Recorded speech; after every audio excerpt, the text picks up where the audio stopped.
Hello everyone, welcome to KK Human Anatomy and Physiology videos, a platform where you will get interesting facts about human anatomy and physiology. Let's reveal interesting topic about our body. In this video, we are going to discuss about structure and composition of bone. Have you ever wondered how bones actually look internally? From which material our bone is made up of? What makes them so much strong?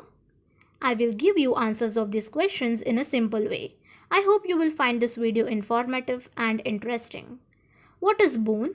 A bone is a rigid tissue that supports the body structurally and is made up of a protein called collagen with a mineral called calcium phosphate that makes the framework hard and strong. Now let's see the structure of bone. This is how the bone looks internally. This is the structure of long bone. It has rounded head on proximal side called proximal epiphysis and rounded head on distal side called distal epiphysis.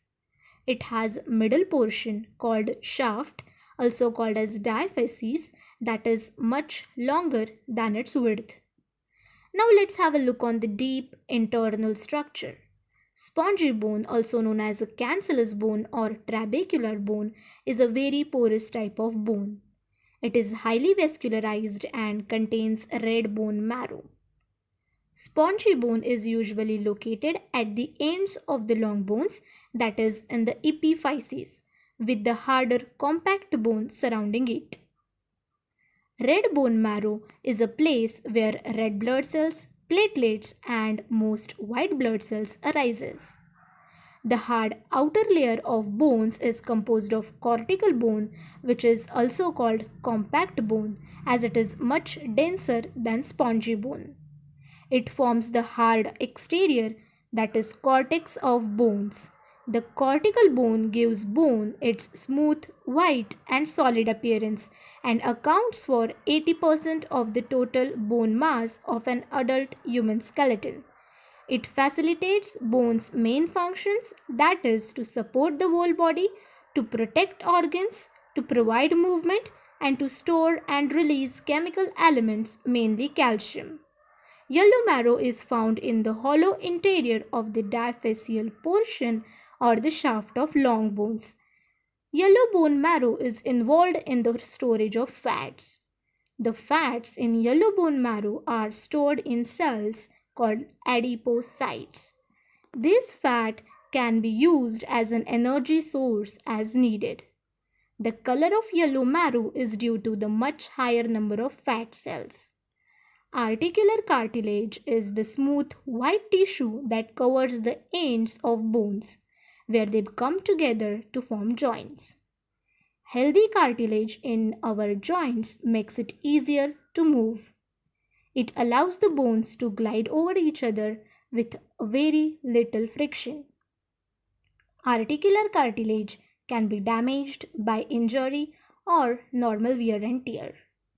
Now let's talk about the composition of bone. We know that bones are solid structure, but bone is not uniformly solid.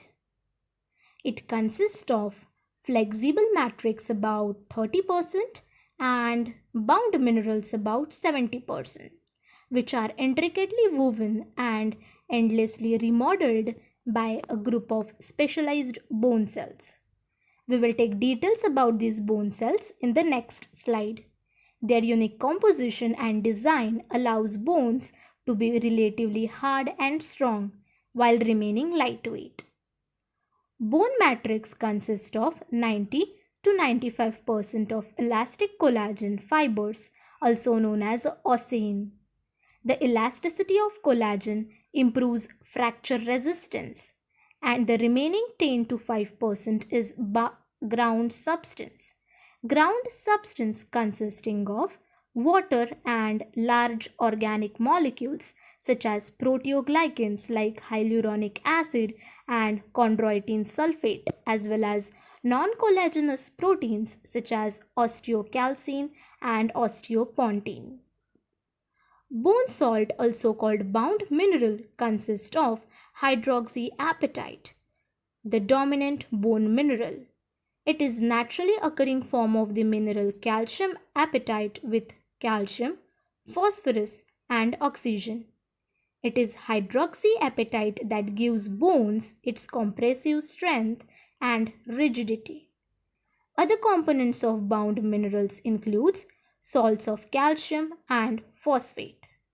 The collagen fiber gives bones its tensile strength, and the crystals of hydroxyapatite give bone its compressive strength. Composition of the matrix may be subject to change over time due to nutrition and biomineralization.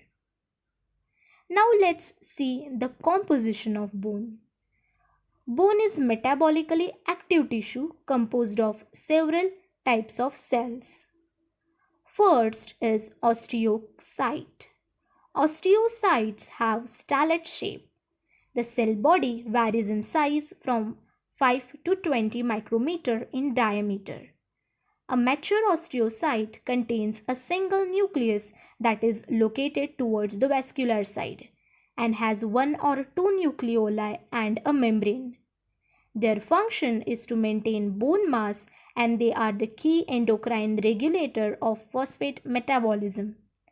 In mature bones, osteocytes and their processes reside inside spaces called lacunae. The adult human body has about 42 billions of them. Osteocytes do not divide. Another type of cell is osteoclast. Osteoclasts are large with 150 to 200 micrometers of diameter. They are multinucleated cell and typically have 5 nuclei. They are responsible for bone resorption. Bone resorption is resorption of bone tissue, the process by which osteoclasts break down the tissue in bones and release the minerals, resulting in transfer of calcium from bone tissue to the blood. In bone, osteoclasts are found in pits in the bone surface, which are called resorption bays or Hauschup's lacunae. Third type of cell is osteogenic cell. Osteogenic cells are the only bone cells that divide. Osteogenic cells differentiate and develop into osteoblasts. Fourth type of cell is osteoblast. Osteoblasts are cells with a single nucleus that is mononucleated. They synthesize bone matrix and coordinate the mineralization of the skeleton.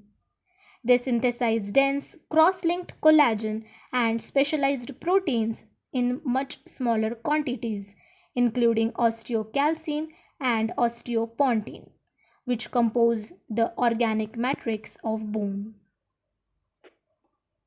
Here comes the summary of our lecture.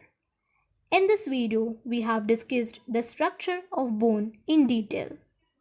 The bone has distal epiphysis, which is rounded head on distal side. It has proximal epiphysis, which is proximal head on proximal side. Bone has a shaft, also called diaphysis, which is the middle portion and is much longer than its width. Bone marrow, which is responsible for production of blood cells and storage of fats. Compact bone is the hard outer layer of bones, which is composed of cortical bone. Spongy bone is very porous, highly vascularized, contains red bone marrow and is located in the epiphyses. We have also discussed the composition of bone and that the bone is not uniformly solid. It is consists of flexible matrix about 30% and bound minerals, also called bone salt, about 70%. We have taken 3 types of bone cells in detail. They are osteocyte, osteoclast, osteogenic cell and osteoblast. Hope you understood well. In my next upcoming video, I will give you other interesting anatomy and physiological facts of human body. If you like this video, then subscribe to my channel and press the bell icon. Do like, comment and share this video. For more information, for more updates, join the forum and group. Visit my Facebook page. For more information, I have provided the link and description below. Have a happy learning.